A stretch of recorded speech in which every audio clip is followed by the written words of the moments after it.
Okay po. Okay, now we can start. Good morning, Father, and all the members of the LRM, Latin Rosary Missionaries, and also those coming from the Friends of Father. I understand they're here. So, I don't think kailangan pa ni Father ng introduction. I mean, except that he's the parish priest of Our Lady of Peace and Good Voyage Parish in Lipa City, Batangas, and also, importantly, the chief exorcist of the Archdiocese of Lipa. So he's here now to talk about the seven deadly sins, and he also has a book entitled Anak ng Pitong Sala. So we'd like to advertise that. And another book called Iadya Mo Kami. I think this is a prayer book. And syempre, he's also very distinguished, but also a selfless and dedicated, devoted servant of the Lord, Father Joseph. Yay! Thank you, Ria. Good morning, Ria. Good morning, everyone, and especially to the Latin Rosary Missionaries. Thanks for having me. So I guess we start with a prayer, shall we? Yes, Father, please. In the name of the Father, and of the Son, and of the Holy Spirit. Come, Holy Amen. Spirit, fill the hearts of thy faithful, and kindle in them the fire of your love. Send forth your Spirit, and they shall be created, and you shall renew the face of the earth. O God, who has inspired the hearts of thy faithful by the light of the Holy Spirit, grant that by the same Spirit we may become truly wise and ever rejoice in his consolation through the same Christ our Lord. Amen. Amen. Hail Mary, full of grace, the Lord is with you. Blessed are you among women, and blessed is the fruit of thy womb, Jesus. Holy Holy Mary, Mary, Mother of Mother of God, God, pray pray for for us us sinners now sinners, and at the now and hour at the of hour our of our death. death. Amen. Amen. Mary, Queen of Wisdom, Pray for us. Saint Joseph, Pray for us. Saint Michael the Archangel, Pray for our us. guardian angels and our patron saints, Pray for us. in the name of the Father and of the Son and of the Holy Spirit. Amen. So good morning once again. Good morning, Father. So if you're ready, may I request to share my slides online? Yes, Father, go ahead, Father. Okay.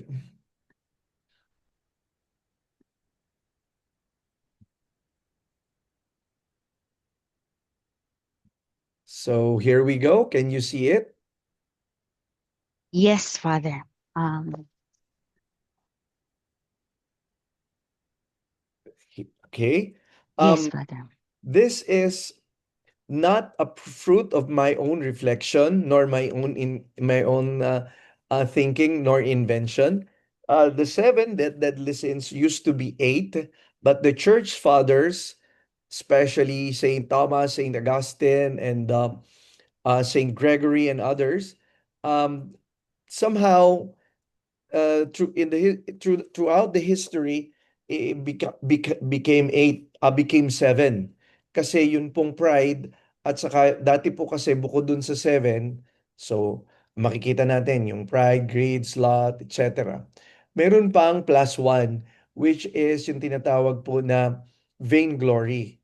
But then, towards as the reflection and the doctrine on this developed, nagkaroon na rin po ng parang ginawa na lang siyang isa na lang. So pride and um, vainglory, isa na lang po siya. Pride na rin. So anyway, they're not too different anyway. So kaya there we have seven deadly sins, seven capital sins, capital, kasi sila yung pinagmumulan ng lahat ng iba pa. Kaya dun po sa aking aklat, anak ng pitong sala, yun pong pito, umaanak. And if you're interested, kung bibilangin po yung anak nung pito nitong makikita natin, at makikita rin naman po natin yung mga anak nila, tinatawag na daughters, seven capital sins, around 42. 42, lahat po yun, masasamang ugali, masasamang attitude, masasamang kaisipan, at saloobin na nagiging ina o nagiging magulang, nagiging puno ng iba pang masasama. So, without further ado, um, let's dive into it. Ayan po yung pito.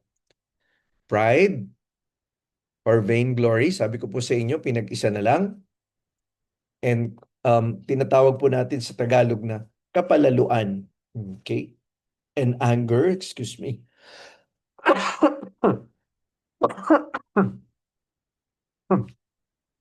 Tamang-tama ngayon po ay Saint Blaise, no? Para sa mga ailments of the throat, no? Okay. Anger or wrath, sa Tagalog po, galit. Lust or kahalayan. Envy or inggit. Gluttony, katakawan. Halos may pagkakahawig po siya sa avarice or greed. Pero para hindi po tayo ma-confuse, when we talk about gluttony, it's about food and drink. Okay? When excuse me. When we talk about avarice or greed, we talk about the desire for money, power, possessions. Okay? Then sloth, katamaran. Yan pong pito, yan po yung lahat nanganganak. Kuminsan 7, kuminsan 5, kuminsan 8 yung anak ng bawat isa. At makikita po natin, and pag nilayan po natin, and this I think is very timely preparation for this coming Lent, which will begin on Ash Wednesday, February 18. And don't worry, towards the end of our presentation, we'll devote some time, maybe 15 minutes or so, some time for Q&A. Okay, so let's move on. So the daughters of the seven vices, they are vices because they are bad habits, and good habits are called virtues. So they are the exact opposite of virtues. Virtues are good habits, vices are bad habits. And these are all bad. So the 8 evil thoughts, and mind you, there are demons specializing in each of them. So like I said, we started talking about the 8, okay? And at this very start, each of them has its own demon working or somehow capitalizing on each. And mabuti rin pong alam natin, especially coming from me, who am an exorcist. Mayroon pong demonyo na ang kanyang expertise ay pride. Yan po si Lucifer. Sa avarice, ang demonyo naman po si Mammon.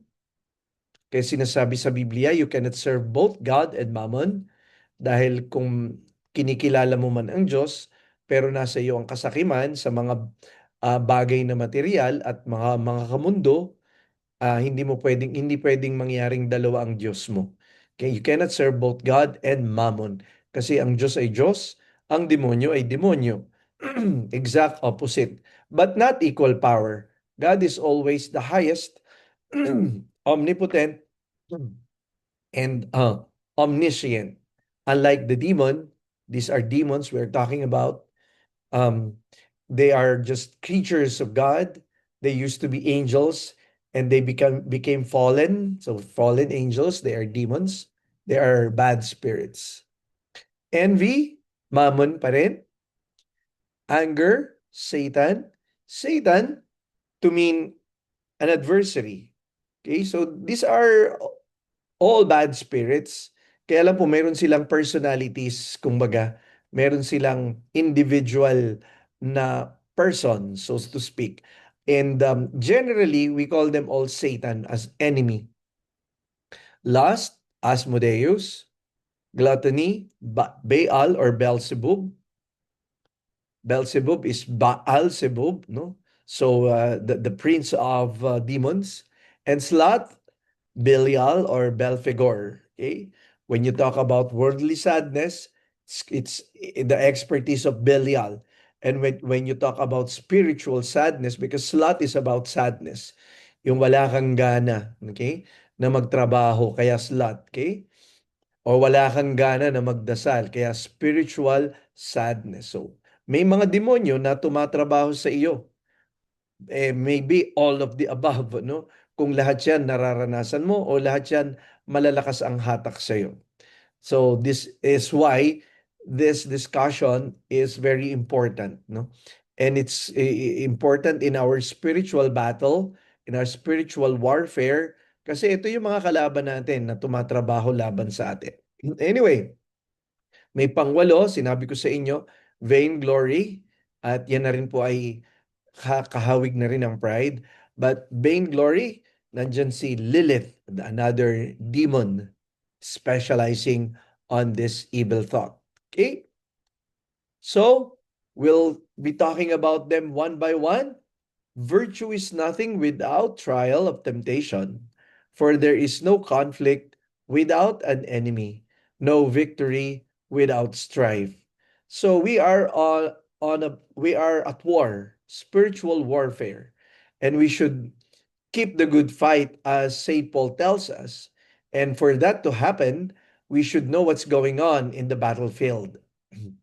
Who's our allies? What are our weapons? What are our firepower, so to speak? And what are our downside, um weak spots, so to speak? And if you look at this, we're now talking about pride. And looking at that meme, you say, I'm so disciplined in my spiritual walk, no sin can get me. That may be true, but it reveals something about you. Pride. So self-satisfied, so self-reliant, and where's God there? That's the question now. So um, it um, results into the following. A proud person tends to be disobedient, and that, I guess, is not too hard to understand, because when you're proud, you believe so much in yourself and you look up to yourself, even competing against God and looking down on others. That's what happens when a person is proud. Boastful, obviously. Okay. Hypocrite. There are things you don't have. There are good things you don't have. And to make a show and to fake it, you will try to prove and show the people around you that you are good, or you possess this kind of good quality, when in fact it's not there. So it's a lie. Okay? You don't have it, that's one problem, and you fake it, that's another problem. So hypocrisy is double whammy, so to speak. Contention. Mahilig siya makipagtalo. You notice na sometimes when even small discussions, when even kwentuhan, may mga tao na makakausap ka, ang hilig makipagdebate, ang hilig makipagtalo. Okay, tawag namin dito sa Batangas, makipaggigilan, ano? Anyway, obstinacy. Yan yung mga pasaway, mga matigas ang ulo. They don't want to follow. They want to be followed. Okay? They don't want to obey. They want to be obeyed. They don't want instruction. They want to give instruction. Discord. So, yan yung pinagmumula ng pag-aaway-away sa pamilya, sa magkakapatid, sa magulang, sa anak, sa mag-asawa, magkakaibigan, barkada, relatives, sa opisina, magkakaklase, magkakatrabaho, etc. And I always say, marami ng pinaghiwalay na mag-asawa ang pride. Marami ng winasak na pamilya ang pride. That's discord. Love of novelties. Saan po ba nagsimula yung salitang marites? Bakit ang mga mahilig sa chismisan ay sign din pala yan ng pride? Kasi ang mahilig sa chismisan, mare, anong latest? O di ba kaya naging marites? So, ang mga taong mahilig sa chismisan, laging hinahanap nila ano yung novelty, ano yung bago sa buhay ng may buhay. Ano yung bago sa buhay ng kapitbahay. See how evil, how crooked it is? And hindi lang yon, kung minsan, ano ba ang bagong gadget? Yan, sa panahon natin ngayon. Ano ba ang bagong modelo ng sasakyan?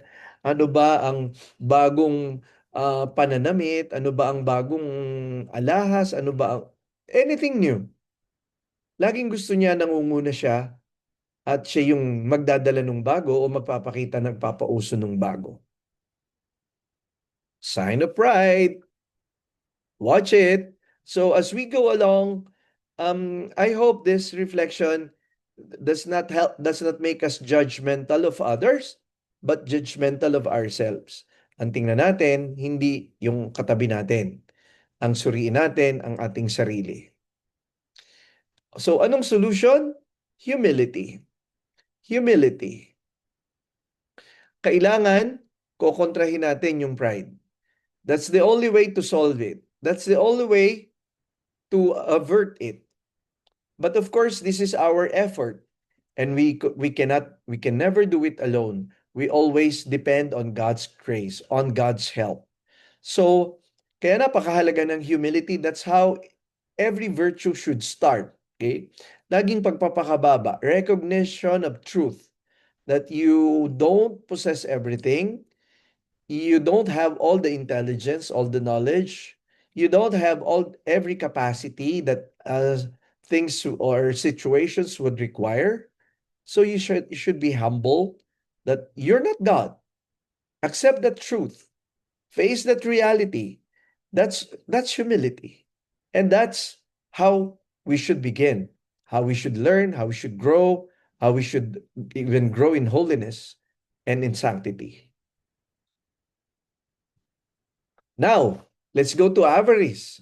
Like I said earlier, this is about money, about possession, about wealth, about power, about prestige, as the picture speaks so much about it, okay? A hand clutching, I guess that's US dollars. So treachery, these are different forms of scam, okay? Fraud, falsehood, perjury, pagsisinungaling, lahat po yan ay lying. Okay? So that's why um, there's an author, the book is entitled People of the Lie. So Scott Hahn, sorry, Scott Peck. Scott Peck is the author, and that's a good book. It's a reflection, more of a psycho-spiritual approach on the reality of sin as being as living in lie. Ang isang taong nabubuhay sa kasalanan ay nabubuhay sa kasinungalingan. Okay? Kita niyo yan, puro kasinungalingan. Treachery, fraud, falsehood, and of course, it all results into restlessness. People living in sin are not happy. They don't have peace of mind. And ang kasakiman, pumapatay. Kaya, huwag kayong magtaka, bakit ang mga tao na involved sa ganitong kaso, katiwalian, at kuminsan nawi-whistleblower, na e-expose, bakit ano ang kasunod? Magde-detret yung mga yan. Tatakutin ka, okay? Gagamitan ka ng dahas, gagamitan ka ng armas. At kapag dumarating ang eleksyon, para mag-grab nila yung power at matiyak nila yung victory sa eleksyon, gagamit yan ng mga sinasabi natin, guns, goons, and gold. Okay? Bakit? Dahil gusto nila yung gold. Gagamitan ng dahas. Makamit lamang ang hinihingi ng kanyang kasakiman. And of course, people like this, they don't care about others. They don't show mercy, they don't have a heart. So yun po yung insensibility to mercy. Kaya nakakatuwa yung ginagamit nating icon or symbol or animal in particular, buaya.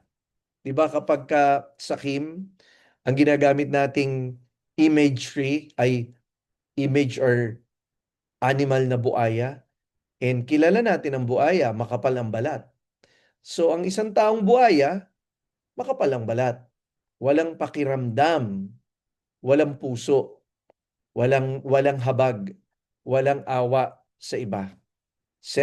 Insensible, okay? And walang konsensya. Yan. So nai-imagine ninyo, kung ito pa lang yung ugali ng isang tao, ang dami ng kasamaan na ibubunga nito sa kanyang buhay. So anong solusyon? Kaya tinuturo ng Panginoon ang pagbibigay. And come Ash Wednesday, there are 3 programs for the whole Lenten season: prayer, fasting, and abstinence, and almsgiving. Kaya tinuturo ng simbahan At itinuturi din ng Panginoon kung mag-aabuloy ka, kung maglilimos ka. Nakakatuwa. I like this meme na nakikita natin sa screen. Kita ninyo yung isang tao na ang liit-liit, ay yung Panginoon nasa kabilang side, ang laki-laki. At yung tao, ang pwede niya lang ibigay, kapraso lang na puso niya. Well, it's all his heart, pero ang liit pa rin. Kaya ang sabi niya, it's all I have, pero nakakataba ng puso, nakakatouch yung sagot ni Lord. It's all I want. So, maliit man yung kaya mong ibigay, ang importante, marunong kang magbigay. Dahil yun ang lunas sa kasakiman. Ang isang taong hindi marunong magbigay, lagi naman meron tayong pwedeng ibigay. At kung meron man naghihirap, hindi dahilan sa walang-wala ang mundo, kundi mayroong mga tao na pwedeng magbigay, ayaw magbahagi. Meron naman mga taong hindi na dapat kanila kinakamkam pa. Subalit kung magiging kalakaran ng buhay, magiging pamamaraan ng buhay, ang pagbibigay, pagkakawang gawa, meron tayong tinatawag na 7 corporal works of mercy, meron tayong tinatawag na 7 spiritual works of mercy. Hindi naman pera lang ang pwede mong ibigay. Pwede mong ibigay ang hindi lang material na bagay. Pwedeng time, effort, okay? Pangunawa, pwedeng ang iyong pasensya, pwedeng ang iyong pagmamalasakit, at kung ano mang kaya. Hindi hinihingi ng Diyos ang hindi mo kaya. Pero ang tinitingnan ng Diyos kung ibinibigay mo ba, kahit man kakaunti lang yung iyong kaya. Then, let's go to envy. Tingnan ninyo ang envy. Nakatingin sa biyaya ng iba. Nakalimutan ang sariling biyaya na meron siya. Yun po yung problema sa envy. At manganganak po yan ng hatred. Kaya napapansin mo ba o na-experience mo ba na bakit kaya may taong galit na galit sa'yo, wala ka namang ginagawang masama sa kanya? Or baka naman baliktad, bakit inis na inis ka dito sa isang tao, wala namang ginagawang masama sa'yo? Pwedeng sign yan ng envy, inggit, tale-bearing, sinisiraan, gagawa-gawa ng istorya para i-put down ang taong kinaiinggitan. Kaya nandyan yung paninira, nandyan yung pambabash. At kuminsan dinadagdagan pa natin, ini-exaggerate para lang i-down, i-put down yung taong yon. Kung totoo man ang sinasabi mo, ang tanong, bakit mo sinasabi? Anong intensyon? Anong motibasyon? So yun po yung tinatawag nating detraction. Ang, okay, totoo nga yung sinasabi mo, nakapintasan o kasama ng isang tao, but the point is, bakit mo sinasabi? Bakit mo pinupost? Bakit mo pinamamalita? Bakit mo pinapublish? To put down the person? Ayan po yung detraction. Ang calumny, hindi totoo. Yan na nga yung tale-bearing. Gawa-gawa mo, inimbento mo, istorya lang, gawa-gawaan, or exaggeration, or dagdag bawas, you know what that means. So, hindi siya totoo. Dagdag nga eh, bawas nga eh, no? Um, pero, to put down the person, that's bad. Ayan na po, detraction. Ito pa yung masama. Joy at our neighbor's misfortune. Hindi ba ang tama? Tingnan mo naman, kapag mahal mo ang isang tao, di ba natutuwa ka pag nagtatagumpay siya? At nalulungkot ka kapag nabibigo siya. Nangyayari, katunayan ng nagiging baliktad, nagiging baluktot ang isip ng tao. Tingnan ninyo, joy at our neighbor's misfortune, grief at others' prosperity. Baliktad. Twisted. Kaya, ang ganitong ugali, pag ito yung takbo ng isip ng isang tao, twisted talaga ang takbo ng isip niya. At nagbubunga yan ng marami pang kasalanan. Okay? Anong solusyon? Pagiging mabait. Kaya natutuwa tayo sa mabait. Mabait na parents, mabait na anak, mabait na katulong, mabait na teacher, mabait na parish priest, mabait na, doktor, mabait na, driver. Okay? Mabait na, nakakatrabaho, mabait na manager, mabait na dealer, etc. Talagang hinahanap natin yung katangian na yan. At kapag nakasanayan mong gawin yan, maiiwasan mo ang inggit. And try doing that. Try doing acts of kindness, even random acts of kindness, sabi nga nila. Sa isang tao na alam mo na kinakainggitan mo, alam mo na kinaiinisan mo, ang solusyon, hindi mo manenegate yung nararamdaman mo na inggit, inis. Ang solusyon, try to do acts of kindness to that person. No matter how small. Simulan mo dun sa small acts of random kindness. And mamaya, mapapansin mo, nag-iiba ka na at ang ugali at isip mo, nagiging sanay ka na sa kabutihan, mabubuting gawa. Next, anger. Ano ang nagiging anak ng anger? Indignation. Ayan, nilagyan ko na rin po ng definition. Never considers anybody worthy of anything except himself. Swelling of the mind. Nung ibig sabihin nito, hindi swelling of the brain, ha? Swelling of the mind. Thinks of vindication, tumor of the mind is preoccupied by. Okay, ito na yung kabaliktaran ng pagiging meek. Ang pagiging meek, maamo. Wala kang iniisip na pananakit o harm sa kapwa. Ito, iniisip mo paano mo siya sasaktan. Paano mo siya wawasakin. And even hindi lang ganun, papatayin. No? Napapansin nyo ba in recent spate of mga crimes na nababalita natin online or sa TV, nagiging napaka-violente ng mga tao. Nandyan yung road rage, nandyan yung murder, bata, babae, pinatay, okay? Nandyan ang nakakagulat na mga paraan ng pagpatay, sinaksak ng, ano ba yun, yung ginagamit sa banana cue stick, things like that. Here and there, nababalita natin ang napakaraming pananakit ng tao na is it coming from anger somehow? Ito pa po, kung hindi man pisikal, kung hindi man sa armas ang ginagamit naman ay ang boses, pagtataas ng boses. Kaya alam nyo, pag nag-iiba yung tono, sinasabi natin, hindi ko gusto yung tono ng boses mo. O, di ba? Ayun po yung clamor, disorderly speech. Blasphemy. Ito naman, pati ang Diyos, hindi na exempted sa kanyang paninirang puri, sa kanyang malupit na pananalita, sa kanyang kalapastanganan. Name calling, kung ano-anong itatawag sa iyo. Hindi naman yun ang pangalan mo. Pero para siraan ka or para i-belittle. Quarrels, kanina nakita natin yung pagiging mahilig makipagtalo. Ito naman, hindi lang pakikipagtalo, talagang nakikipag-away. No? Irreverence to sacred things, dahil sa siya'y taong galit, sabi nga, walang sinasanto. Ayun yung salita na walang sinasanto. Impiety, saying bad things against parents, against superiors, against those in authority. So basta nasa authority, mali o tama yung nasa authority, hindi niya yung nire-respeto. Kasi malaking dinadala niyang galit sa mundo.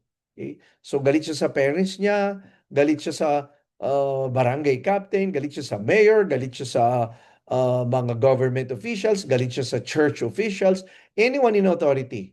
Hindi niya kinikilala dahil sa galit niya. Okay?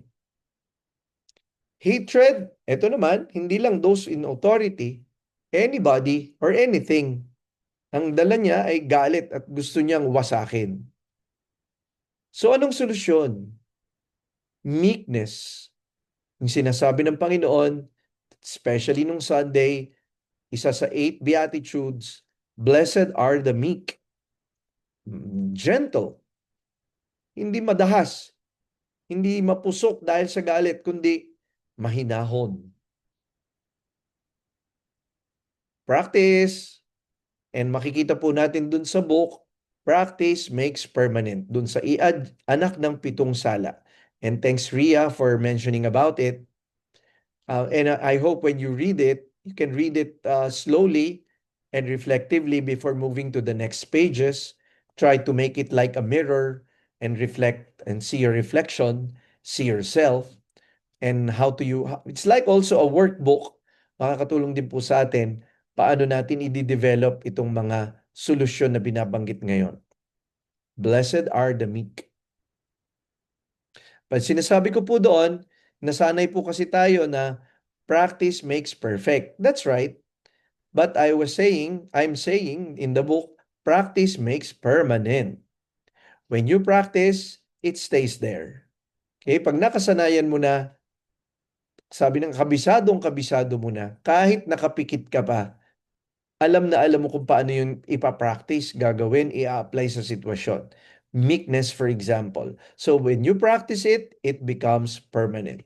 Practice makes permanent. Last, ito po ang problema ng maraming tao, lalo na po dahil sa availability ng pornography, dahil sa nakikita sa mga reels, videos, dahil sa mga advertisement man yan, or dahil sa mga TikTok, hindi ko po nila lahat, hindi ko po sinasabing all it contains is lust, but we must be very cautious. Otherwise, we will be trapped by this snare. Okay? Ano po ang bunga nito? Blindness of the intellect. At nandyan po yung maigsi na explanation. Lust draws one to excess or defect of the intellect, drags us to excess into thinking that it's good or into defective thinking it's not wrong. Inability to grasp the truth. Bakit dumidilim ang paningin ng isang taong mahalay? Kasi, kaya sinasabi, blessed are the pure of heart, for they shall see God. Malinaw mong makikita, see God, ang Diyos, kung malinis ang iyong puso. Pero kung nabubuhay ka sa kahalayan, nagdidilim ang iyong paningin. Dahil ginagamit mo ang iyong paningin sa masasamang paraan. Nagdidilim ang iyong isip dahil ginagamit mo ang iyong isip at imahinasyon sa mga marurumi.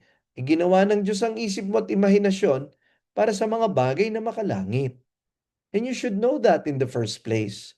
Hindi binigay ng Diyos ang isip mo at imahinasyon para sa iyong pagpipiesta ng mata, for your pleasure. No, binigay yan ng Diyos for a purpose, and that purpose is good, holy, and wholesome. And that ang imahinasyon mo at isip mo ay para isipin mo ang mga bagay na maka-Diyos. Yun po yun. Yun po ang original na purpose ng ating mga faculties na tinatawag. External faculties, yung tinatawag nating five senses.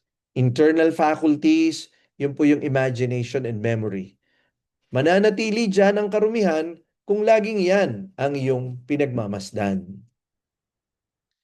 So destruction of counsel, ibig sabihin, wala na, hindi mo na iniisip kung ano yung tama at iiwasan kung ano yung mali. Hindi mo na iniisip alin yung magdadala sa iyo sa kabutihan o alin yung dapat iwasan kasi magdadala sa kasamaan. Ang iniisip mo na lang saan ka mag-i-enjoy. Pero hindi mo iniisip tama ba o mali itong enjoyment ko. Thoughtlessness, ayun na nga, walang konsiderasyon dahil wala namang iniisip kundi ang sariling kapakanan, sariling pleasure. Hindi niya, walang lugar sa kanya yung sacrifice. Kaya may mapapansin kayo, marami, hindi naman lahat, pero maraming tao ngayon na kaunting bagay, they flare up. Kaunting bagay, kaunting hirap, kaunting traffic, kaunting paghihintay, wala ng patience, wala ng sense of sacrifice. Inconstancy, pabago-bago ng isip. Delikado yung taong ganyan kung magpaplano siyang mag-asawa o magpamilya. Dahil yan ang habulang niyan, sarap ng katawan. Pag dumating na ang kahirapan, iiwanan kanyan. Pag dumating na ang trials and tribulations, tatakasan ka na niyan. Kasi hahanap na uli siya ng ibang lugar, ibang relationship, o ibang pamilya, o ibang oportunidad para ang buhay niya'y maging masarap. Disordered love of self. Wala siyang mahal kundi ang sarili. Pero disorderly. Di ba sinasabi naman, mahalin mo ang iyong sarili tulad ng pag-ibig mo o mahalin mo ang iyong kapwa tulad ng pag-ibig mo sa iyong sarili. So, mamahalin mo yung sarili, but to the right degree, to the right amount. Hindi kulang, hindi sobra. Pero pag sobrang mahal mo na ang sarili mo, hindi mo nakakayaning mahalin ang Diyos at ang kapwa-tao. Hindi mo nakakayaning mahalin ang bayan o ang simbahan. Kahit sabihin mong minamahal mo ang mahihirap o nangangailangan, sabi mo lang yon. Pero ang totoong mahal mo, ang sarili mo. Pag wala ka ng followers, iiwanan mo na.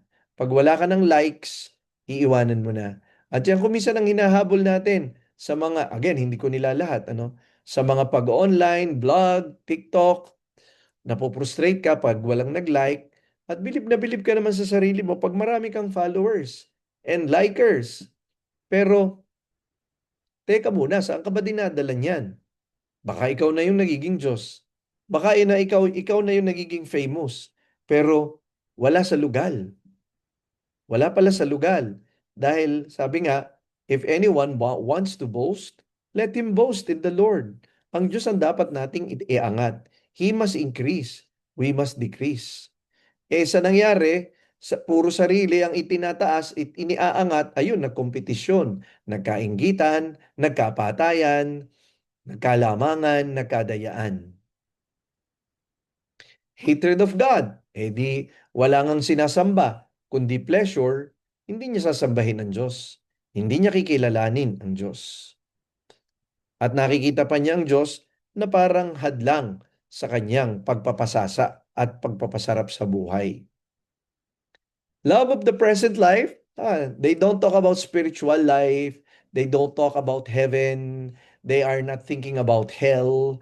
They only want to think about this world na maiksi lang ang buhay. So, have fun and enjoy and have pleasure and relax and make the most out of your time, not in a virtuous way, but in lustful way or in a greedy way, because life is short, time is short, and time flies. Kaya ang nakikita niya, sa halip na paghandaan yung eternity, which is longer than time, ay ang pinagsusumakita niya at ang focus niya is living on in this present time in a wrong way, in a worldly, selfish way. So what to do? Yes, marami pa po. Desperation, contempt of the future. Nawawala na siya ng pag-asa about the future kasi hindi naman niya tinitingnan talaga yung future. All he thinks about is the present. Lack of circumspection, hindi na niya pinapakialaman ang kapaligiran. Ang concern lang niya at interest lang niya ay kung ano ang magbibigay sa kanya ng kasiyahan. Gluttony, so nakikita rin po natin na among the seven, they are somehow intertwined or interconnected. We are talking about lust, and now pumasok na yung gluttony na makikita natin mamaya. Lack of fortitude, ito yung duwag. Okay? Kaunting hirap, duwag. Laging ang gusto, pagpapasarap. Kaunting ninenervyos, iinom, magda-drugs. Kaunting pagod, kailangan agad ng reward. Kailangan agad ng party-party, kailangan agad ng premyo, kailangan agad mag-enjoy. Bakit? Dumaan sa trials. Paano kung hindi agad available ang hinahanap mong reward, ang hinahanap mong pleasure, ang hinahanap mong satisfaction? Kaya tinutulungan tayo ng Panginoon kapag sinasabi niyang, take up your cross, deny yourself, take up your cross, and follow me. Kailangan natin yon kasi hindi naman laging pleasurable ang life. Married life, okay, spiritual life, political life, emotional life, family life, financial life. Laging may challenge yan, laging may downside yan. Kung wala kang tapang, bibigay ka or tatakas ka or hahanap ka ng reward. Tawag po dyan ni Cardinal Rosales nung siya pa yung Archbishop of Lipa, pangimay, anesthetics. Ina-anesthetize mo yung hirap, humahanap ka kaagad ng pleasure. Maybe sa sex, drugs, alcohol. Yun agad ang tatakbuhan mo to reward yourself or to escape from what is painful and what is challenging. Yun po yung lack of fortitude. Yun po yung problema doon. Effeminacy, this has nothing to do about gender. Ang ibig po lang sabihin ng effeminacy, be you are male or female, ang ibig sabihin lamang po nito is you don't have the strength of character to face the challenging and difficult situation. O wala kang, sabi natin, wala kang backbone. Wala kang buto. Okay? Kaunting hirap, bumibigay. Kaunting challenge, natatakot. Walang sapat na tapang at lakas. Yan po yung ibig sabihin dyan. Yan po ang may bubunga. Tingnan ninyo, lahat yan negative. Sabihin ka pa, evil thoughts. No? Kung ano yung puno, what we're in, like for example, in our um particular discussion now, we're talking about lust, which is evil, something negative. So ang bunga negative, evil din. Huwag ka nang magtaka.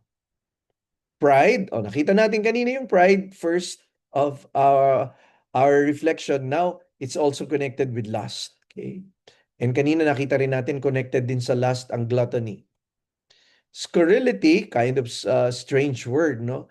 Biglang sabihin, lack of control of external actions, lack of decorum, not suited to time and place. Yung mga taong wala sa lugal, yung nagsasalita ng hindi bagay sa lugal, yung nagdadamit ng hindi bagay sa okasyon, yung kung mag-aasta, kumilos, magsalita, yung kanyang attitude ay, sabi nga natin, sala sa lugal, no? Wala sa lugal. Lumugal ka, no? Lumagay ka sa dapat mong kalagyan. Yun ang dapat. Antisocial behavior, eto na rin yun. Katulad na rin ito, they don't like the conventional. They work against societal norms. Well, psychologists and psychiatrists would rather use antisocial behavior in a more negative way. Kasi pag sinabi po ng mga psychologists na antisocial, medyo ano po yan, mayroon ho yung psychological imbalance or disorder. Yan ho ay mga tao na, tawag po natin psychopathic. They don't have conscience and they can kill in cold blood. Yun po yung pag sinabi ng mga psychologists na antisocial. But here for our purpose, ang sinasabi natin dito ay unconventional. Okay? Unconventional. Controlling. 'Di ba may mga magulang na sobrang controlling, may mga kaibigan, may mga mag-asawahan na sobrang controlling, may mga friends na sobrang controlling. Ayan pala po ang binubunga ng lust, no? Death. Hindi lang physical death, but also spiritual death and even emotional death. Okay? Lahat po yan wawasakin ng lust. Kaya nagkakaroon ng tinatawag na culture of death. Abortion, suicide, etc. etc. Solusyon, lagi sinasabi natin, it's easier said than done, pero kaya naman, kailangan not only said but done. Practice, practice, practice. No matter how small each day, pwedeng sabihin natin na baby steps yung practice. But the important thing is you practice it according to your capacity. Okay? And the time allowed, the time you have. Okay, let's move on. Gluttony. Gluttony. Ito po naman tungkol sa food and drink. Dullness of mind, indecorous, unseemly joy. Ibig sabihin, delight in things inappropriately. Excuse me. Disordered words. Yan yung madadaldal, yan yung maiingay, yan yung basta na lang nagsasalita, hindi na iniisip. Mali naman yung iniimik. Scurrility, nakita natin kanina, yung mga wala sa lugal. Okay?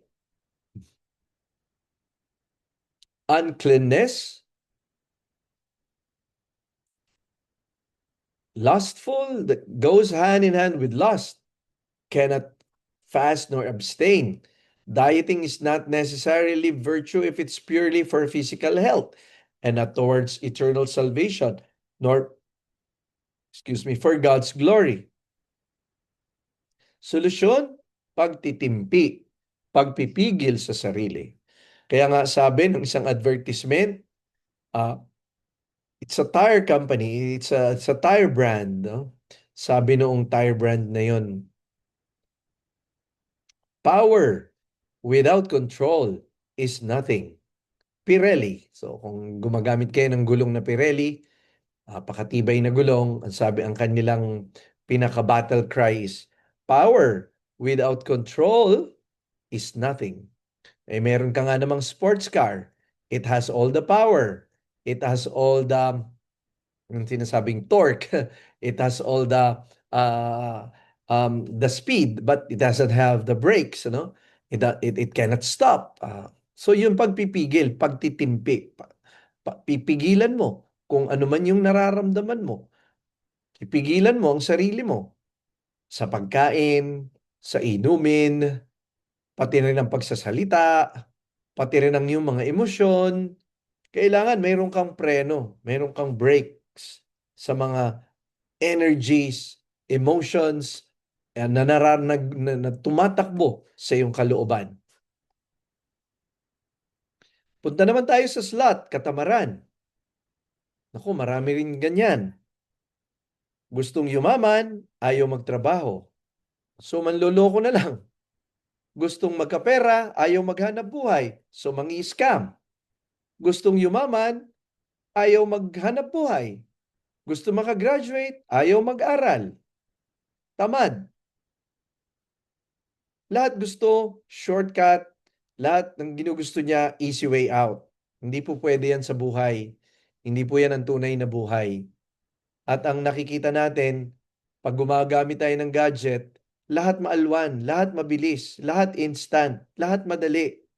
Kaya nahihirapan na tayo sa mga bagay na mahihirap o mababagal. Naiinip tayo sa counting traffic, sa mabagal na internet o wifi. Naiinip tayo sa mabagal na tao. Nawawalan tayo ng pasensya at nawawalan na rin tayo ng tiyaga.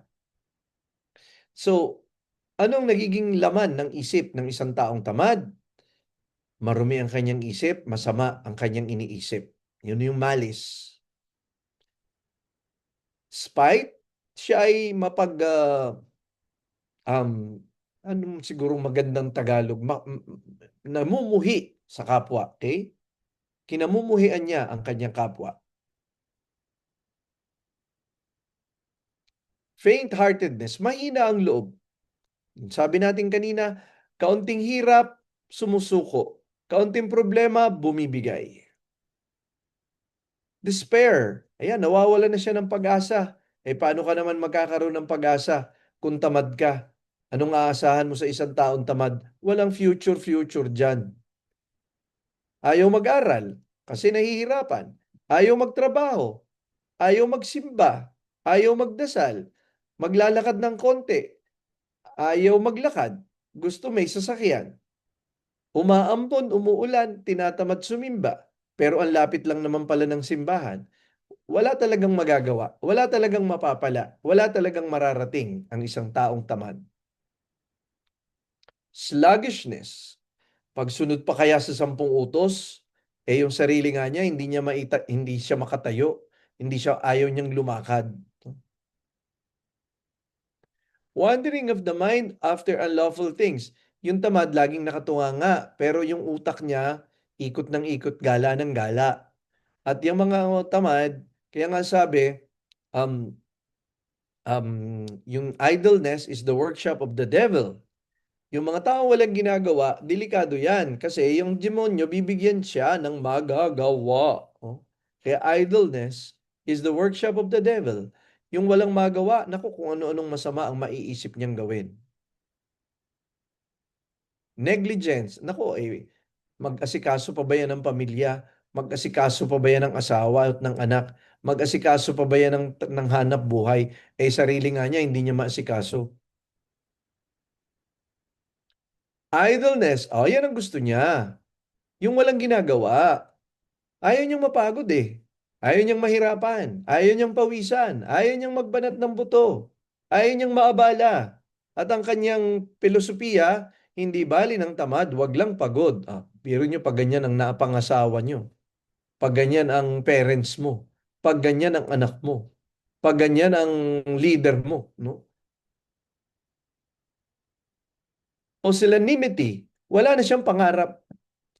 Nasisiya na siya sa okay na siya sa ganito, okay na ganyan, wala na siyang hinahangad na mag-improve. Nothing great. Okay? Satisfied na siya sa ganyan na lang, pwede namang kahit kung ano na lang kainin, nakakaraos din naman, hindi na siya nag-aambisyon na umangat sa buhay. Well, masama naman yung sobrang ambisyoso, pero masama din naman yung sobrang walang ambisyon. Sabi nga kaya ang sabi, virtue stands in the middle. Masama yung sobra na ambisyoso, masama din naman yung kulang sa ambisyon. So yung tinatawag na yung sobra, yun yung excess. Yun naman kulang, yun yung deficit. So ang tama, nasa gitna lang. Kaya virtue stands in the middle. So, ang mga taong tamad, ayan, napakonect na yung sloth, napakonect na yung gluttony. So, magkakamag-anak yan, magkakapatid pala yan. At ang isang taong tamad, malamang-lamang ay mahalay na din. At ang isang taong tamad, kung sinong tamad, siya yung matakaw. Loquaciousness, wala, nakaupo lang, pero dada ng dada, wala namang ginagawa. Pag-usapan, bidang-bida, laging nagbibida, laging dakdak ng dakdak, pero kulang sa gawa, puro salita. Inconstancy, instability. He knows what to do but does not do it. May idea naman, may utak naman, pero walang paninindigan. Pabago-bago ang isip, kasi pag humihirap na, nagbabago na ang isip niya. Pag maalwan, okay lang yan. Pero pag naging mahirap na, iiwanan. Anong solusyon? Kaya yan ay pamilya, kaya yan ay trabaho, kaya yan ay edukasyon, kaya yan ay pagdarasal or spiritual life. Iisa po ang kailangan natin. Tiyaga. Tiyaga. So yun po ang 7 sala. At ito po yung aklat. At nakita po natin ang mga bunga. So binilang nyo ba kung ilan yung nasa list po natin? Ayun po ang 7 capital sins. So isummarize po natin. Yan po the 7 deadly sins. And opposite side, yun po yung virtues. Yun po yung solusyon. Yun po yung ipapractice natin. Unfortunately, napapractice natin yung nasa kaliwa. Hindi natin napapractice yung virtues. But again, kung ano yung pinapractice mo, nagiging permanent ka na doon. Sabi nga natin kanina, practice makes perfect. Nape-perfect mo na yon. At sinabi ko pa, practice makes permanent. Kung gusto mo maging humble, i-practice mo. Magiging permanent yan. Kindness, patience, diligence, temperance, abstinence, chastity, yun ang i-practice mo. Pero pag pinractice mo, ay yung mga negative na nasa kaliwa, ay magiging permanent talaga sa iyo yun. So, check yourself now. Like in a mirror, what do you practice? Which do you practice? Pwedeng isa-isa muna tong 7 virtues. Simulan mo dun sa humility. At least you have something to start, somewhere to start. But you have to start kahit baby steps, kahit maliliit na practice, ang mahalaga you practice. This is another way of presenting it. Sorry, medyo blurred. But basically, nagpalit naman. Nasa left naman ngayon yung heavenly virtues at nasa right naman yung kanyang opposite, deadly sins. And synoptic, as a synopsis or a summary, nakita ko po ito, so I'm sharing this. I did not make it. I did not conceptualize it. but nakita ko lang po, I'm just sharing it with you. So yung deadly sin, 1 to 7, anong definition? Basic understanding. Lively virtue, what's the opposite to be practiced? And we should focus on this because this is gonna be our daily assignment: humility, admiration, or kindness, forgiveness, zeal, generosity, asceticism, practice in or formulated in a bit different wording, definition, and practical advice. So makikita po natin papaano mo siya actually papractice or gagawin. Ano yung actual practice na iyong susubukan sa bawat araw. Yun po yung practical advice. Again, according to your capacity. Okay? According to your capacity. Ang hinihingi ng Diyos, yung kaya mo. Okay? Doon ka muna mag-start sa yung kaya, and then i-develop mo yon, maging consistent, and until the time na na-develop mo na siya talaga at naging natural na, naging second nature na sa'yo. Now, this is another way of summarizing it. This is from an expert in spiritual life, Father Reginald Garrigou Lagrange of the Dominican Order of Preachers of the isa siyang Dominican. At makikita ninyo, yung lahat ng um, anak ng pitong sala, the the the the the, the daughters of the deadly sins, yan po yung nasa right column, extreme right, vainglory, hypocrisy, etc., etc., etc., summarized in this schema. Okay, and if you look at the extreme left, in one in few words, okay, inordinate love of self. So sinasabi po nitong presentation na to, nitong schema na ito, na iisa lang talaga ang pinagpumulan ng lahat-lahat ng problema.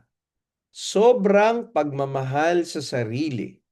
Inordinate love of self. Yun talaga ang pinakamalaking, pinakaugat ng lahat-lahat ng yan. So kung yung 7 ay umanak ng 42, mahigit pa, sino naman yung ina ng 7? So sino yung lola nung 42 na mahigit pa? Labis na pagmamahal sa sarili. So hindi natin inaalis ang pagmamahal sa sarili, ang inaalis natin labis o kulang. Ang tama yung sapat na pagmamahal sa sarili. Pero pag nawala sa lugal ang pagmamahal sa sarili, at karaniwan na nga sobrang pagmamahal sa sarili, iyan ang magiging bunga. Wala po dyan na maganda. Okay. So, mayroon pa po akong ibang books na nakikita po ninyo. Yung pong iadya mo kami, yan po yung panalangin ng mga Kristiyano laban sa masasamang espiritu. Para po sa mga laiko, pinili ko po yung mga aklat, ang mga panalangin, hindi ko po kinumpose.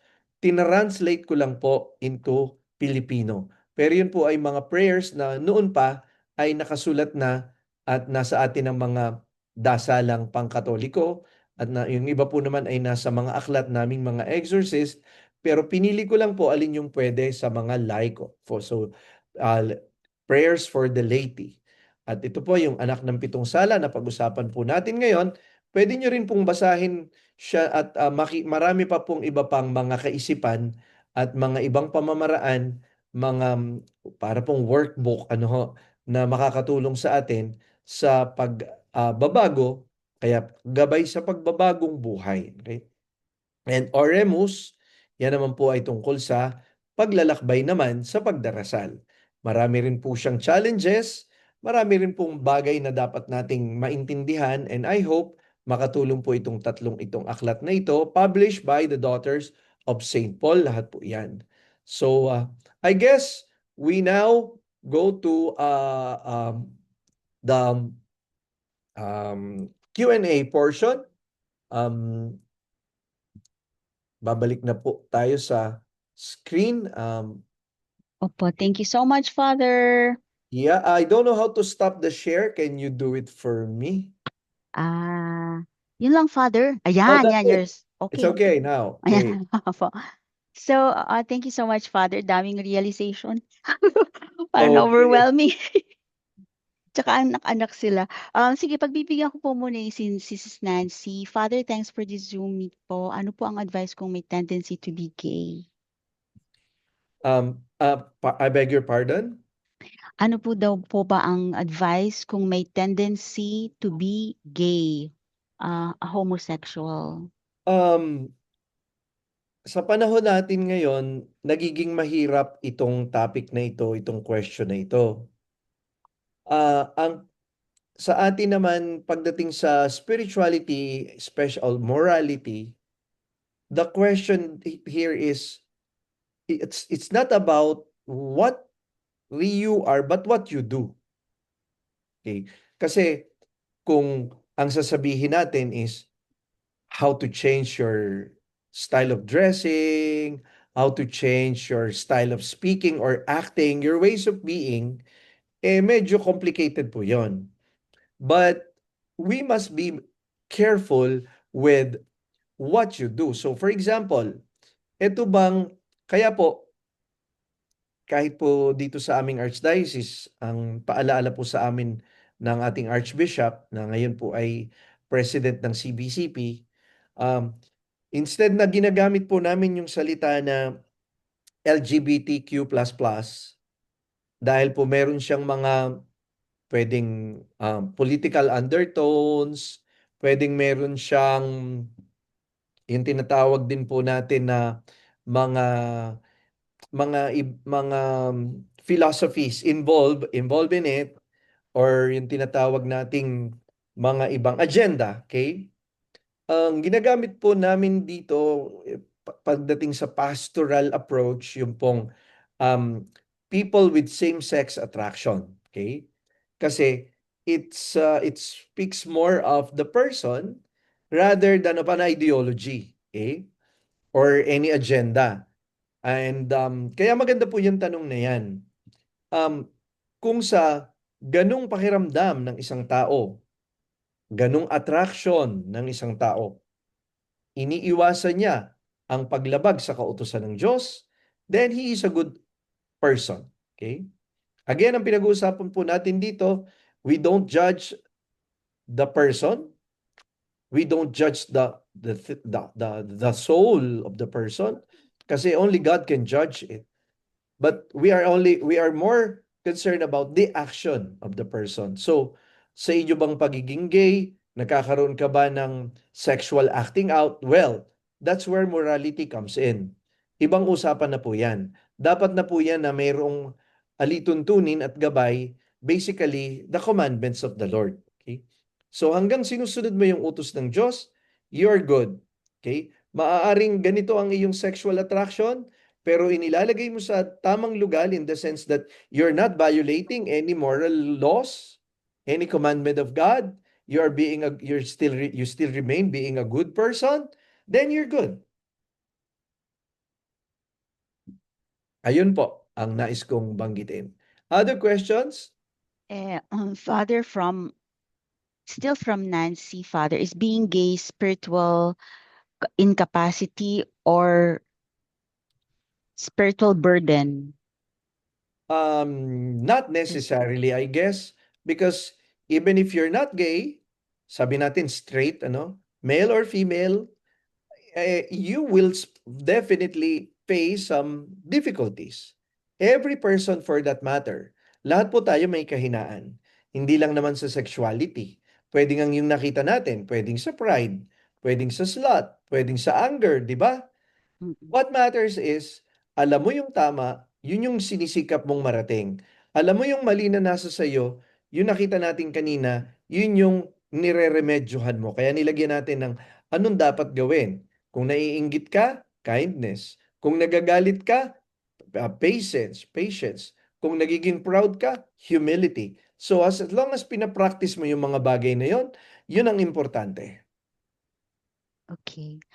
Just would like to take note of Sir, Brother J. Diaz, words of thanks po. I would like to personally thank you, Father Joseph, for your sharing. Very profound. I am so elated with your presentation considering I am a pastoral counselor. Your insight is very helpful. Same here, Father. Okay. Thank So you. salamat din po, Father. Si Sis Nenning is asking kung saan daw po ma-avail yung books.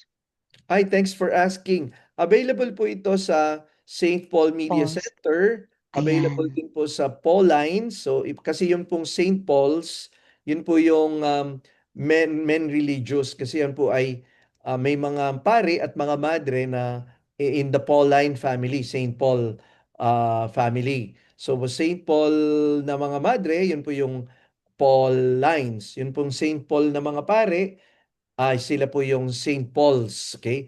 And meron po sila, pareho po silang may mga stores nationwide and even I guess in Hong Kong and I think somewhere in Southeast Asia. But if you want it online, pwede rin po siya sa kanilang website, www.paulines.ph. Paulines. Pwede rin po sa Lazada if you wish. Pwede rin po sa available din po sa Lazada. Thanks for asking.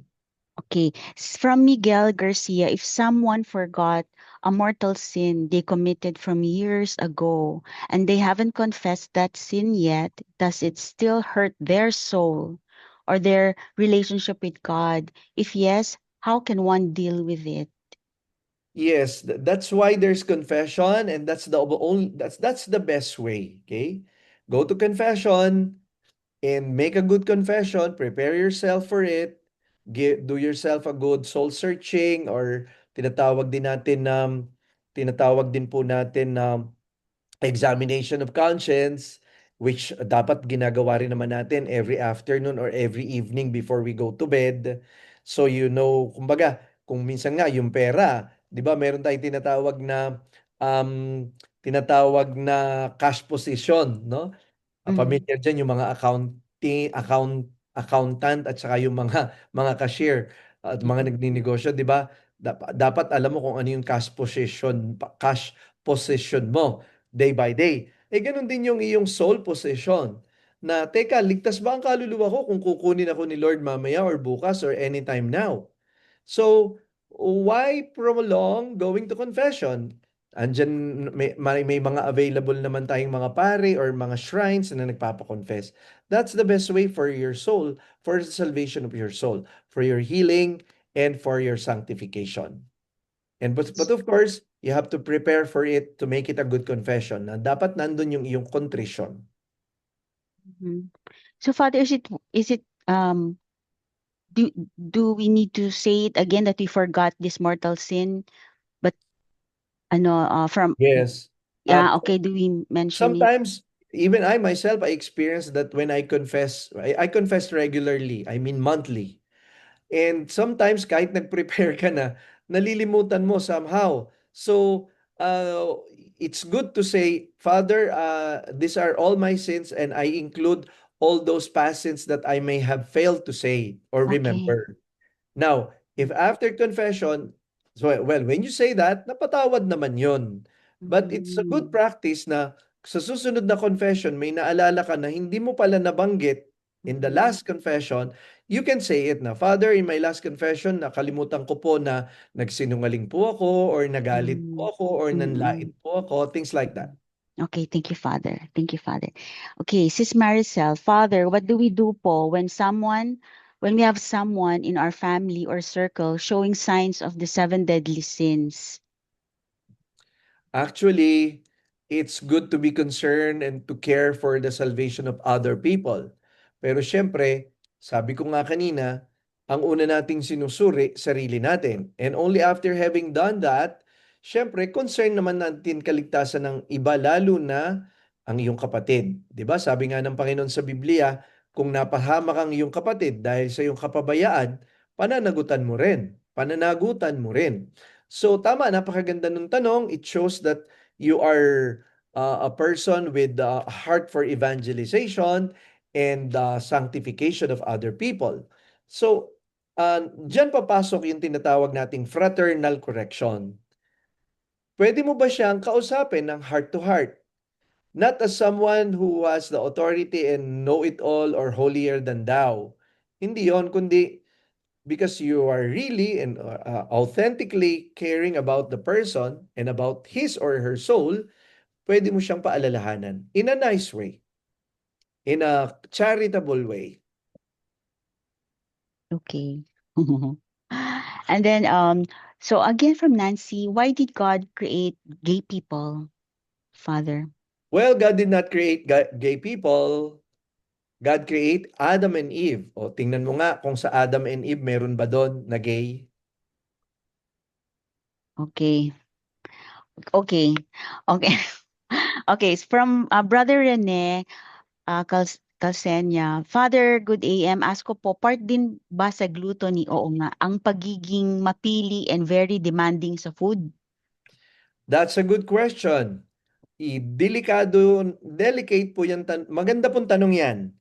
And tama po at naabot ng ating usapan. Salamat Rene. Very good question. Yes, pwede pong yung pagiging mapili is also a Mm. sign of gluttony. What do we mean? I give example.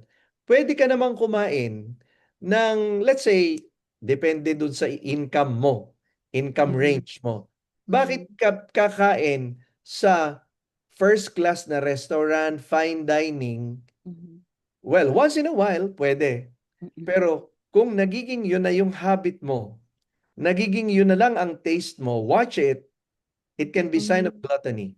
Another example, hindi lang yung mamahalin na pagkain o mamahalin na restaurant. Yung masyado kang mareklamo sa pang-ulam. Yung isang ka lang Mm. naman nakatikim ng kulang sa asin or kulang sa lasa, eh nagalit ka pa or nag-overreact ka na. Things like that. Baka pwedeng, Okay. pwede, not all the time. Kasi depende rin, baka naman ikaw ay isang chef or may kinalaman sa ano ba ito yung mga pagluluto, yung pangungusina ang iyong career.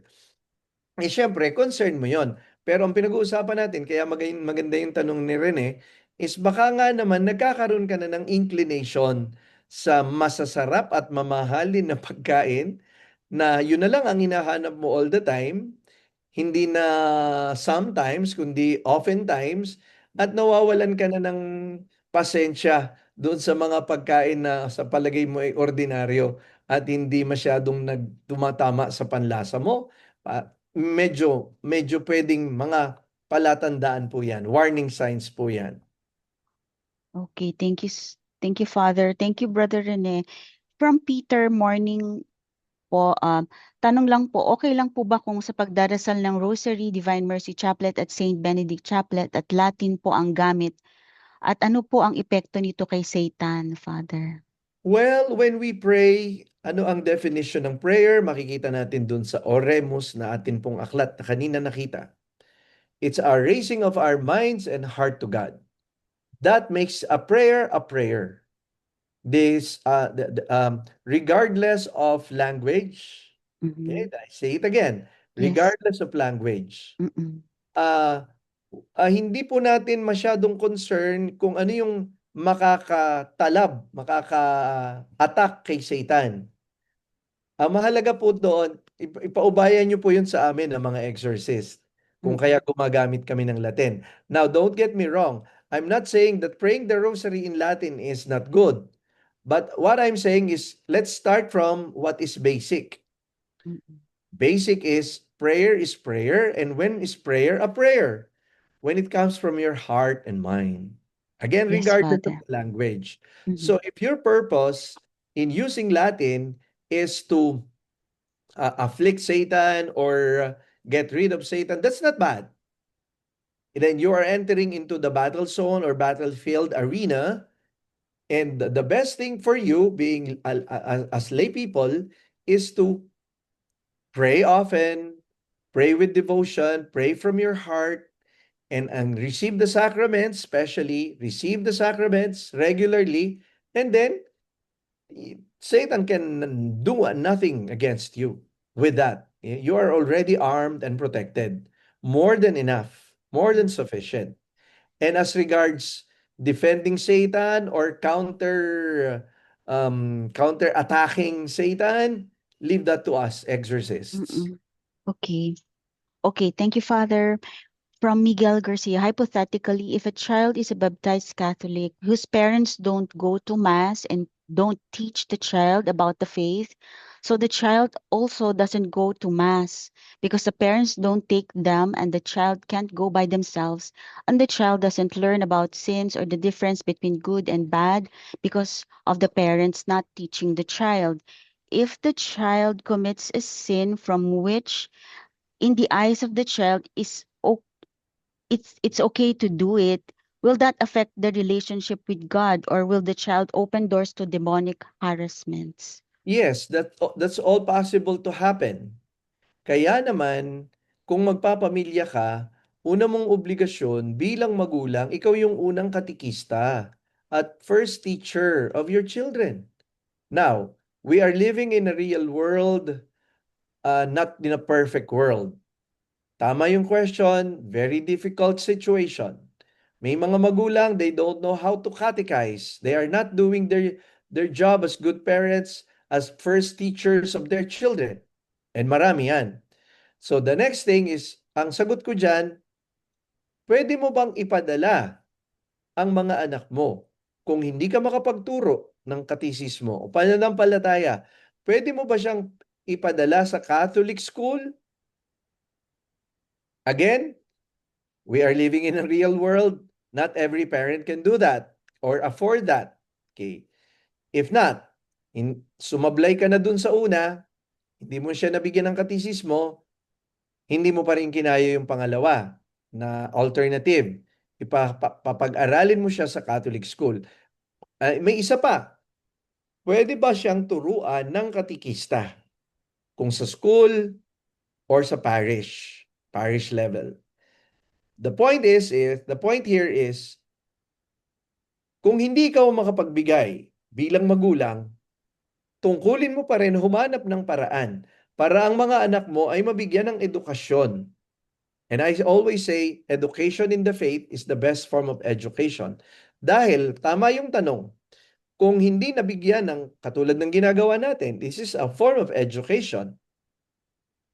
At marami tayong napakagagandang tanong at kuminsan, tumanda na tayo, ngayon lang natin na-realize yung mga tanong na ito at mga sagot na ito. And it's not too late, but at least we learn in a good way, in a very wholesome way.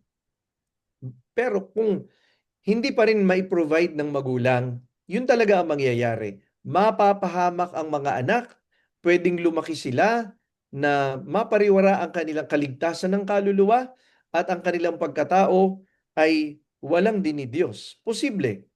Well, there are always exceptions naman dahil nandyan naman ang biyaya at awa ng Diyos na pwedeng gumawa despite all the limitations given by realities in life. Okay. Okay, thank you, Father. Father, it's 11:17, pero we still have right like four questions. Is it okay? Hey, go ahead. Okay, Mitzi, do we really need to tell how many times we committed a sin when we confess? What if we can't really count each time we commit a sin? Paano po ba yun pag That's a good confession? question, and thanks for asking. Many Oo people nga. don't know that, so it's good to ask that question. Thank you again. Yes. Yeah, when we confess, we mention the species. That's how we teach about it, and the number. So, Mm, what do we mean by species? Be specific, but not too detailed. So, mm, it's too general when I say, nag-isip po ako ng masama. It's too general. Yung masama pa na yun is mm, about lust or about anger or being judgmental of others. Masama lahat yon. So be quite specific. So if it's lust, then, Father, nag-isip po ako, Father, ng kahalayan. Okay, that would be fine. Ilang beses, maybe 2 times, 3 times, if you can't remember, hindi naman kailangan na exact number. I mean, exact numerical proportion. mm. Pwede naman yung kahit approximation lang. Like, maybe, Father, 5 times siguro. Or pwede mo naman sabihin many times. Okay? So Yan. that will do. Ang mahalaga Mm, rin naman, syempre nandun yung iyong contrition, yung sorrow for sins, and your resolution not to do it again. Mm. Okay, thank you, Father. Many times pwede pala. Okay, from Miguel Garcia, I read in a book by Father Sikia about exorcisms. In one of the chapters, he talks about exorcism teams consisting of a priest, consecrated men and women, and lay faithful. How can I, as a layperson dedicated to serving God, join this exorcism team? He's asking for a friend. Oh, You need some kind of preparation, orientation, and formation. If you're interested and you might want to sit in, so to speak, kung ask the permission of a local exorcist, kung papayag siya, pwede ka ring magpa-guide sa kanya, but make sure you're in a state of grace, nag-confess ka muna, and kung papaupuin ka niya, papayag siya na mag-sit-in ka sa isang exorcism session. Basically, what you'll do there is not bystander. You're not a spectator. You are a prayer warrior. So, hindi yung kapag may kaunting reaksyon, nakikurious ka, naiintriga ka, or your purpose of attending a session, for example, is just out of curiosity, that won't work. You will risk yourself. Okay? You mm, put yourself at risk. mm. Kailangan is state of prayer, state of grace. Okay. Um, by the way, mga kapatid, up to 3 questions na lang po kasi Father kasi is busy din, so he has to go. So we'll just finish 3 to 4 questions po. 11:20 na. From Melody, good morning, Father. Matanong po, Father, about din sa confession kasi yung kaibigan ko nangumpisal tapos nakalimutan niya masabi na hindi siya nakapagsimba ng 2 linggo noong bakasyon siya sa Pinas.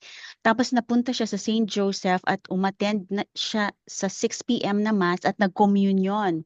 Tapos sabi niya sa akin, consider na siguro yon ni God, nakakumpisal ako that afternoon. Sorry, I don't understand the ano po. Kung na-mention mo sa confession, o nakalimutan mo dun sa last confession na mentionin na hindi ka nagsimba, yes, it's mortal sin na hindi ka nagsimba. But kung nasabi mo naman or kung nakalimutan mo naman kahit hindi mo nasabi, but in your heart, kaya nga maganda yung before you end your confession, sabihin mo na, Father, yung pong hindi ko natatandaan, inihihingi ko na rin po ng kapatawaran. And Okay. then, next time na mag-attend ka ng Mass, kahit bigla mong maalala, pwede ka pa rin mag-communion. Total, nag-confession ka naman.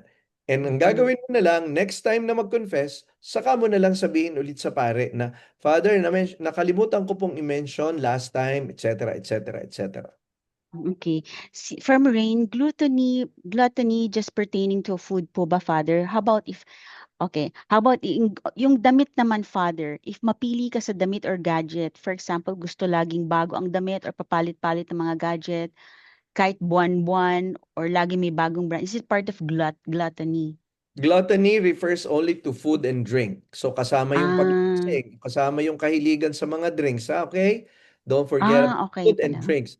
But when it comes to material things, katulad ng pagiging picky or materialistic or mahilig sa mga signature or mga ano ba yun, yung luxurious collections, things like that, that goes with greed. Okay. Greed. Okay. From Judith, and then we are gonna, sorry, last na po okay, Judith, if a couple is married only civilly, assuming that they are both baptized Catholics, in the eyes of God and of the church, are they considered sacramentally married or para lang silang live-in?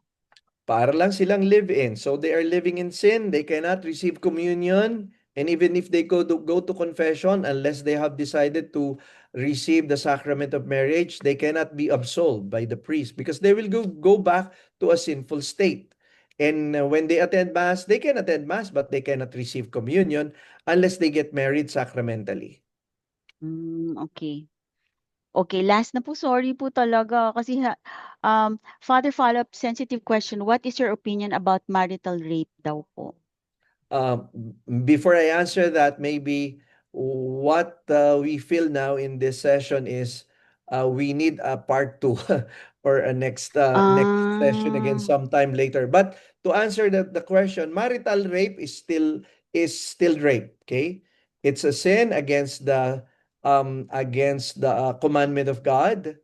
Yes, the person is your spouse, but to use sex or sexual contact in that context where there is some forcible, okay, and it doesn't happen in sacred manner, meaning to say outside the context uh, where God designed sex to be, then there's something wrong about it. Okay. Okay. All right, Father. Oh, okay. Yung pong ano, example po ng public place, 'pag nakarinig po ng tsismis tapos narinig mo po wala ka namang choice to cover your ears, ano daw po ang remedy? Pray na lang. Pray for the person and Hmm. try to shrug it off or brush it aside, meaning to say don't give an extra minute or second thinking about it, what you picked Hmm. up, what the new information that has come in. Don't entertain it. Okay. Okay, about from Trisha, Father, ang Lucky Charms po ba sa na bracelets need po i-surrender sa church just like yung anting-anting? Here in our archdiocese, we have a different pastoral protocol. Priests may say you do that, but we say otherwise. Hindi namin kinukolekta or sinasamsam. Ginagawa namin, we assign the person to do the proper disposal. Okay? So Hmm. you find that on page 94 of Iadya Mo Kami, step by step. Page 94, Iadya Mo Kami. Hmm. Okay, so that's it, Father. Thank you so much. We understand you're very busy. Very busy talaga si Father. Pinagbigyan lang niya tayo sa umaga. Thank you very much, Father, and Thank God you, bless Ria. you. Thanks Sana everyone. sana po may susunod, Father. Looking forward to see you again, Thank you, everyone. Father. Okay, so can we ask for a prayer, Father? Sure. In the name of the Father, and of the Son, and of the Holy Spirit. Amen. For all that has been, thank you, Lord. For all that will be, yes, Lord. Glory to the Father, and to the Son, and to the Holy Spirit, as As it it was was in in the the beginning, is beginning, is now, and now, ever and shall ever be, shall be, world world without without end. end. Amen. The Amen. Lord be with you. And with your And with spirit. your May spirit. Almighty God bless you, the Father, the Son, and the Holy Spirit. Amen. Bye, Thank you so everyone. much, God bless Father. you all. Thank you so much, Thank you. Father. Thank you so much. You.